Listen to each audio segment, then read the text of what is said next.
সবাইকে স্বাগত জানাই এই অনুষ্ঠানে আমার আজকের অতিথি। আসসালামু আলাইকুম প্রিয় দর্শক, আমাদের কাছে প্রায় একটা কথা বলা হয়ে থাকে, দেশে আইনের শাসন কতটুকু আছে। আমরা প্রায় অভিযোগ তুলে থাকি এই যে দেশ এখন একটা মবতন্ত্র দ্বারা নিয়ন্ত্রিত হচ্ছে। আমরা বলি ট্যাগিং রাজনীতি হচ্ছে।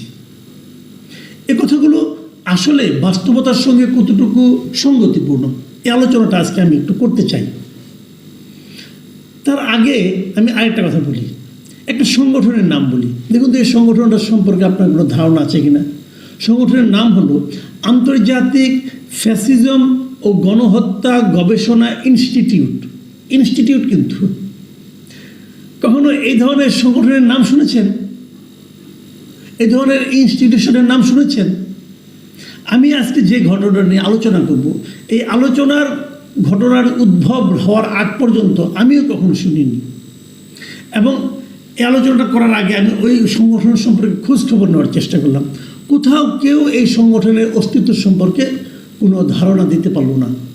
এই সংগঠনের মূল লোককে, এই সংগঠনের সভাপতিকে অথবা চেয়ারম্যানকে অথবা তার সঙ্গে অন্য কোন কোন ব্যক্তি জড়িত আছেন কেউ জানে না। কিন্তু তাহলে এই সংগঠনের আলোচনা করবো কেন? করবো এই কারণে, এই সংগঠনটি প্রায় 100 কোটি টাকা মূল্যের একটা প্রপার্টি জবরদখল করতে যাচ্ছে। কিভাবে? আসেন ঘটনাটা বলি। বুধবার দিন একদম বঙ্গবন্ধু অ্যাভিনিউ, গুলিস্তানের আওয়ামী লীগের যে বঙ্গবন্ধু অ্যাভিনিউতে কেন্দ্রীয় কার্যালয়, যেটাকে আমরা 23 বঙ্গবন্ধু অ্যাভিনিউ নামে সবাই চিনতাম। আমি সাংবাদিকতা করার শুরু থেকেই প্রায় 40-50 বছর আগে থেকে, যখন থেকে আমি সাংবাদিকতা শুরু করেছি আজকে থেকে 36 বছর আগে, তখনও আমি এই ভবনে বহুবার গিয়েছি। যখন আমি ইউনিভার্সিটির ছাত্র ছিলাম তখনও এই ভবনটা ছিল আওয়ামী লীগের কেন্দ্রীয় কার্যালয় হিসাবে। এটা পরে 2018 সালের দিকে তৎকালীন প্রধানমন্ত্রী শেখ হাসিনা, যিনি আওয়ামী লীগেরও সভানেত্রী ছিলেন, তিনি এটাকে নতুন করে আধুনিকায়ন করেছেন এবং 10 তলা একটা ভবন। এই ভবনে উনি 10 কোটি টাকা ব্যয় করে এটা করেছেন। ওই জায়গার যে কী দাম, এটা সোনার চেয়েও বেশি দামের জায়গাটার।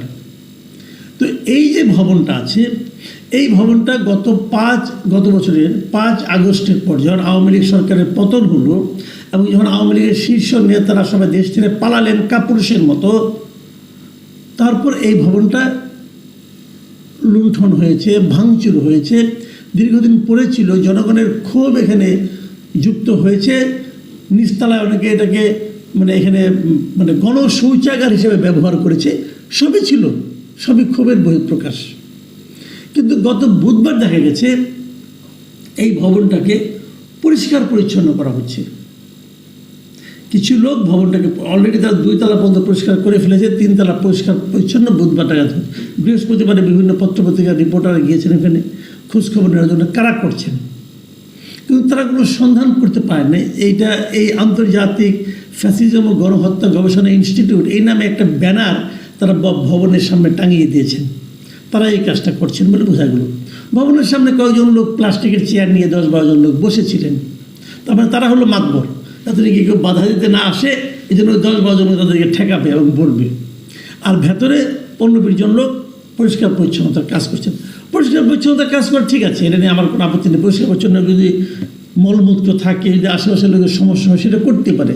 কিন্তু সেটা করার দায়িত্বটা কার? দায়িত্ব হলো ভবনের যিনি মালিক উনি করবেন। যদি ভবনের মালিক না করেন, যদি সেখানকার এই দুর্গন্ধের কারণে আশেপাশের লোকের সমস্যা হয়, তাহলে সরকার করবে, অথবা এই আশেপাশের লোক মিলে একটা কমিটি করে এটা পরিষ্কার করবে। একটা সিস্টেম তো থাকবে। এরা কারা? এই ভুইফোড় সংগঠন করতে গেল।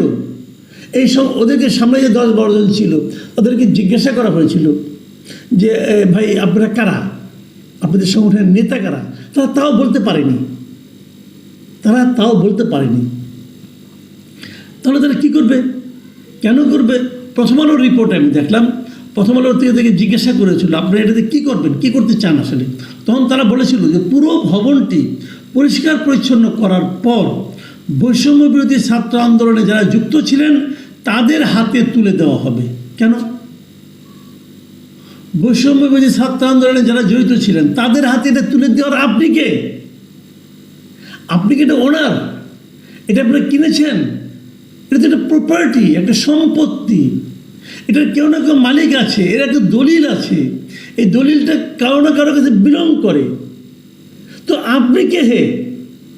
আর আপনি যাদের তুলে দিবেন তারাই বা কে এই ভবনের মালিকানা দাবি করার? আর যদি তারা দাবি করতে চায় তাহলে তারা সামনে আসবে। তারা কেন এই সংগঠনকে, এই ভুইফোড় সংগঠনকে এখানে পাঠাচ্ছে কেন? এটা কি এভাবে কি করা যায়? আবার তারপর তারা বলতেছে পুরো ভবনের কোন তলায় কি হবে তা ছাত্র জনতা ঠিক করে নেবে। এই যে ছাত্র জনতা ঠিক করে নেবে, কারা ছাত্র জনতা? সবাই জনতা এই দেশের। আর যারা স্কুল কলেজ ইউনিভার্সিটি পড়ে তারা সবাই ছাত্র। তো এই ছাত্র জনতা জিনিসটা কি? ছাত্র জনতা জিনিস হলো যে কেউ কিছু করতে এলে, কেউ কোনো প্রতিবাদ করতে এলে, কেউ কোনো অন্যায় করছি দেখে তারা যদি বলে কেন অন্যায় করছেন, তখন তাদের একটা অজুহাত, আমরা ছাত্র জনতা। মানে আমি ছাত্র জনতা, তবে আমি সব কিছুই করতে পারি। সবাই তো জনতা, তাহলে থানা পুলিশের লাগে না। কোনো অন্যায় হবে, ধরতে গেলেন, বলো আমি ছাত্র জনতা, আমরা ঠিক করে দেব। ভাই চলছেটা কি? এই যে চলা, এই যে গায়ের জোরে কাজ করা, গায়ের জোরে এটা দখল করা, ওটা দখল করা, একে মারা, তাকে ধরা, তাকে ধমক দেওয়া, তাকে হুমকি দেওয়া, তাকে তার কাছ থেকে চাঁদা আদায়ের জন্য তাকে চাপ দেওয়া, এগুলো কি বলা হয়? মব সংস্কৃতি। এটাই মব কালচার। আমাদের এই মব কালচারের মধ্যে দেশটা ঢুকে গেছে। এখন কেউ প্রতিবাদ করছে না। দেশে যে একটা সরকার আছে টের পাওয়া যাচ্ছে না। আপনারাই বলেন জিনিসটা, আমি ধরে নিলাম আমরা আওয়ামী লীগের প্রপার্টি, ধরে নিলাম আওয়ামী লীগ একটা খারাপ দল। তো আওয়ামী লীগ কি নিষিদ্ধ দল? আওয়ামী লীগকে কিন্তু স্থগিত, আওয়ামী লীগের রাজনৈতিক কর্মকাণ্ড স্থগিত করা হয়েছে, নিষিদ্ধ করা হয়েছে। রাজনৈতিক তারা রাজনীতি করতে পারবে না, মিছিল করবে না, মিটিং করবে না, জনসমাবেশ করতে পারবে না, কোনো বিবৃতি দিতে পারবে না, সব ঠিক আছে। তাদের ঘর থেকে উচ্ছেদ করবেন, তার অফিস ভেঙে দিবেন। এই ভাঙাভাঙি কিন্তু গত 1 বছর ধরেই চলছে। দেশের কোনো জায়গায় আওয়ামী লীগের অফিস আপনারা পাবেন না, সব ভেঙে দেওয়া হয়েছে। তো ওইগুলো তো কারো না কারো সম্পত্তির উপর ছিল, জবরদখল করা হয়েছে। আপনি কীভাবে জবরদখল করেন? ওই সম্পত্তির তো একটা মালিক আছে। যদি আওয়ামী লীগ যদি যখন ক্ষমতায় ছিল, তারা যদি অন্য কারো সম্পত্তি গায়ের জোরে দখল করে সেখানে অফিস বানিয়ে থাকে, তাহলে সেই লোক যার সম্পত্তি দখল করেছে সেই জায়গাটা দখল করবে। কিন্তু সেখানে তো আপনি একটা অন্য কোনো যে ছাত্র জনতা, তৌহিদি জনতা, অথবা বৈষম্য বিরোধী জনতা, অথবা ফ্যাসিবাদ ও গণহত্যা গবেষণা ইনস্টিটিউট, এইরকম একটা সাইনবোর্ড টানিয়ে তো আপনি দখল করতে পারেন না। এবং সেটাকে করতে দেওয়া হয়েছে। কে দিয়েছে? এই সরকার দিয়েছে। এই সরকার বড় বড় সংস্কারের কথা বলে না, যে এই সংস্কার হবে, পুলিশের সংস্কার হবে, বিচার বিভাগের সংস্কার হবে, সব কিছু সংস্কার হবে। আচ্ছা, আমার খালি একটা কথা, সংস্কার হওয়ার পর আমরা কি পাবো? সংস্কার তো আপনারা করতে চান, ডক্টর ইউনূস সরকার তো সংস্কার করতে চান, খুব ভালো কথা। সংস্কারের পরে আমরা কি পাবো সেটা আপনি দেখাই দেন না আচরণ দিয়ে। আপনার যেহেতু সংস্কারটা আপনি করতে চান, তার মানে আপনার হৃদয়ে সেই সংস্কারের আকাঙ্ক্ষাটা কাজ করে, সেটা দেখান না ভাই। একটু আপনার আচরণের মাধ্যমে দেখান, তাহলে তো আমরা বুঝতে পারি যে সংস্কারের পর আমরা কি পাবো। আপনি যা দেখাচ্ছেন, ডক্টর ইউনূসের হাতে যে ক্ষমতা এখন আছে, হাসিনার হাতে যে ক্ষমতা ছিল, ডক্টর ইউনূসের হাতে সেই ক্ষমতায় আছে, এবং ডক্টর ইউনূস সেই ক্ষমতা মহা আনন্দে ব্যবহার করছেন। তারা কারো কাছে কোনো জবাবদিহি করছেন না। তাহলে পার্থক্যটা কি হলো? তাহলে আপনি কোন সংস্কার করবেন সেটা তো আমরা বুঝতে পারছি না। মুখে মুখে বললে হবে? আপনি আপনার আচরণ দিয়ে দেখিয়ে দেন যে আমরা এই কাজটা করতে চাই, সেটা তো বুঝতে পারছি না। গায়ের জোরে সব হচ্ছে, যা ইচ্ছা তা হচ্ছে। একটা ভবন আমি দখল করে ফেললাম, আমার ইচ্ছা, কারণ আমার হাতে বুকের মধ্যে লেখা আছে যে ছাত্র জনতা। আপনারা নিশ্চিত একটা হিন্দি মুভি ছিল পিকে, মনে আছে নিশ্চয়ই আপনাদের? ওই পিকেতে যখন নাকি পিকে মানে আমির খান যেটা অভিনয় করে, তাকে ধর মারতে যায় কেউ, সে করে কি তার যত দেবদেবী আছে সবার ছবি গালের মধ্যে লাগিয়ে রাখে। তো যে কেউ চর মারতে আসে, এখানে দেখে দেবীর ছবি অথবা দেবতার ছবি, আর চর মারতে পারে না, কারণ তাহলে দেবতার গায়ে লাগবে। এখন এরা মনে করে এরা ওই কাজটা করছে। কিছু বলতে আসলেই এই দেখেন আন্তর্জাতিক ফ্যাসিবাদ ও গণহত্যা গবেষণা ইনস্টিটিউট খুলছি, আর আপনি কিছু বলতে পারবেন না। যখন আপনি বলতে যাবেন তখন বলবেন আমরা তো ফ্যাসিবাদের বিরুদ্ধে গবেষণা করবো। তো তুমি বলতে আসছো, তার মানে তুমি ফ্যাসিবাদের দোষর। ভালো একটা আরাম পেয়ে বসছে। হচ্ছেটা কি?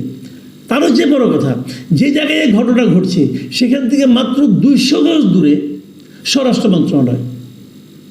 এই স্বরাষ্ট্র মন্ত্রণালয়ে একজন উপদেষ্টাও আছেন, উনি আবার সাবেক লেফটেন্যান্ট জেনারেল। উনি কি করছেন এখানে বসে বসে? উনি দেখছেন না এই কাজটা? যদি আওয়ামী লীগকে আপনারা বাতিল করতে চান, যে আওয়ামী লীগের সমস্ত সম্পত্তি বাজেয়াপ্ত করতে চান, করেন, একটা অর্ডার দিয়ে করেন, একটা আইনের মাধ্যমে করেন, যা কিছুই করেন আইনের মাধ্যমে তো করবেন। সরকার সেগুলিকে একবার করতে পারে, করুক সরকার, কিন্তু এইটা থেকে এলো ভুইফোর সংগঠন, যার কোনো মালিক নাই, যার কোনো নেতা নাই, যার কোনো কর্মকর্তা নাই, দিয়ে দিল একটা সাইনবোর্ড, যেরকম গালের মধ্যে, 2 গালের মধ্যে, এক গালে গণেশ, আরেক গালে আপনার ছবি লাগায় রাখলাম আর হয়ে গেল, শিবের ছবি লাগায় রাখলাম আর হয়ে গেল। কেউ চড়থাপড় মারতে পারবে না, কেউ ধমক দিতে পারবে না, কেউ কোনো প্রশ্ন করতে পারবে না, পুলিশ সেখানে যেতে পারবে না, কারণ ওখানে বড় করে লেখা আছে ফ্যাসিজম বিরোধী তারা গবেষণা করবে। এই দেশটা আসলে কারা চালাচ্ছে, এই প্রশ্নটা কিন্তু আমাদের করতে। মানুষ কি বলছে? মানুষ কিন্তু নানা রকম কথাবার্তা বলছে যে এটা কি করা যায়, আবার এর মধ্যে কিছু অন্যরকম চিন্তার মানুষ আছে। কিন্তু এই যে দেখলাম কেউ কেউ বলতেছে এটা আসলে কোনো ফ্যাসিজম বিরোধী কোনো সংগঠন না, এটা আসলে আওয়ামী লীগের লোকজনই করতেছে, তারা ওই ব্যানার লাগিয়ে ভবনটাকে পরিষ্কার করতেছে। হতে পারে, এটাও আমি জানি না, কিন্তু প্রশ্নটা হলো দেশে কি কোনো অভিভাবক নেই? কেউ কেউ দেখবে না? যদি সরকারকে নিতে হয় তারা নিয়ে নেয়। আমি খালি একটা কথা বলে শেষ করব।